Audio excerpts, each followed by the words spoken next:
All right, we're going to use strong induction to redo this problem from a previous day.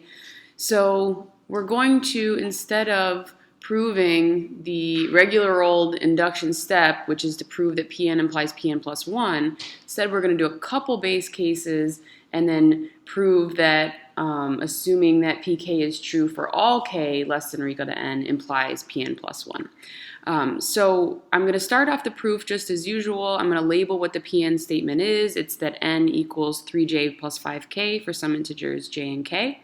And I'm going to do several base cases.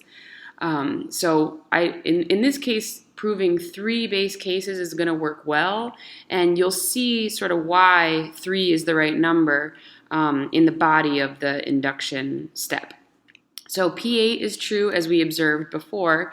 P9 and P10 are true if you just think about the right amount of 3-cent coins and 5-cent coins to make 9 and 10. And then once I have those things, I very carefully construct the strong induction hypothesis. So this is where you have to take a lot of care in your argument because it looks quite different than the regular induction hypothesis. So what I want to do is I want to suppose that n is some number bigger than or equal to 10. And I want to suppose that I've proven all of the pKs up until that number 10. So the way I write that is with another letter k. I say suppose pk is true for every single k between the initial number 8 and this n that's greater than or equal to 10. So I want to prove p n plus 1, so I'm inspecting n plus 1 and observing that it's simply n minus 2 plus 3. And the reason that that's a good observation is that n minus 2, given that n is greater than or equal to 10, n minus 2 is such a k that's in between 8 and n. So the strong induction hypothesis applies to n minus 2. So I invoke that strong induction hypothesis. I say, okay, n minus 2 is written as 3j plus 5k for some integers. And I'm making also an observation here why my strong induction hypothesis applies to the number n minus 2. That's, again, because n is greater than or equal to 10, and minus 2 is in between 8 and n. Okay, so once I do that, I get my answer for n plus 1 pretty easily. I just group the 3's and I get that n plus 1 is written as 3 times an integer plus 5 times an integer. So strong induction has sort of allowed us to do this argument only making reference to the 3-cent coins. The algebra of it is a little bit easier than it was in the regular induction case. I didn't need to use cases, but of course I attained the same result. So that is our first example of strong mathematical induction. Make sure you understand the argument, especially the statements of the strong induction hypothesis and so on. All right, let me go ahead and move on to a little bit more nasty one. In this example, it turns out that 5 base cases is going to work well.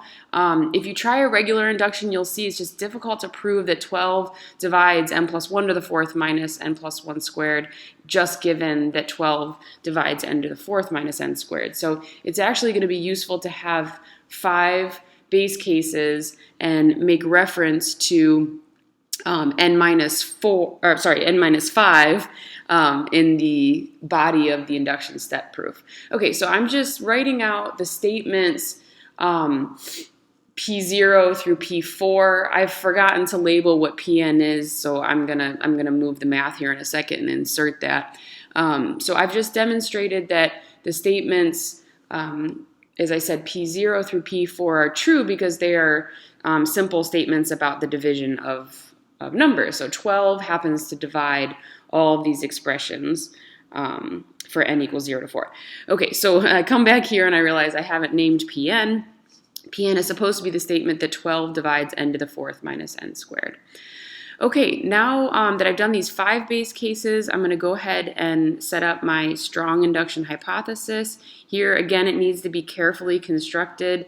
I've just done 5 base cases, so I'm going to start by assuming that n is a number greater than or equal to 4, and I'm going to come in with the assumption that pk is true for all k in between 0 and n. So I write this out. Suppose that n is greater than or equal to 4 and k is going to be a number in between 0 and n, and I want to assume that pk is true for any such k. All right, I'm interested in whether 12 divides n plus 1 to the fourth minus n plus 1 squared or not. So I have to do a bunch of algebra here. And as I said, that we did 5 base cases, so referring to n minus 5 is perfectly legitimate. Taking n greater than or equal to 4 means that n minus 5 is going to be one of the k's that's in between 0 and n, so that the strong induction hypothesis applies to it. So I'm just sort of replacing n plus 1 in terms of n minus 5, so n plus 1 is n minus 5 plus 6, and I'm doing a little bit of the algebra here. What I want you to do is fill in the rest of the algebra. And what you're looking for is a way to apply the strong induction hypothesis to the k value n minus 5. So sort of multiply out the rest of the terms here. Don't square out the n minus 5 and all that. Just distribute the terms from the first factor across to the second and see if you can make a grouping that looks like p n minus 5, and that way you'll be able to use the strong induction hypothesis. Your last conclusion should be that the number 12 divides the expression n plus 1 to the fourth minus n plus 1 squared, so you're looking for that as a conclusion. All right, good luck. Just drop me an email or come and see me if you need help.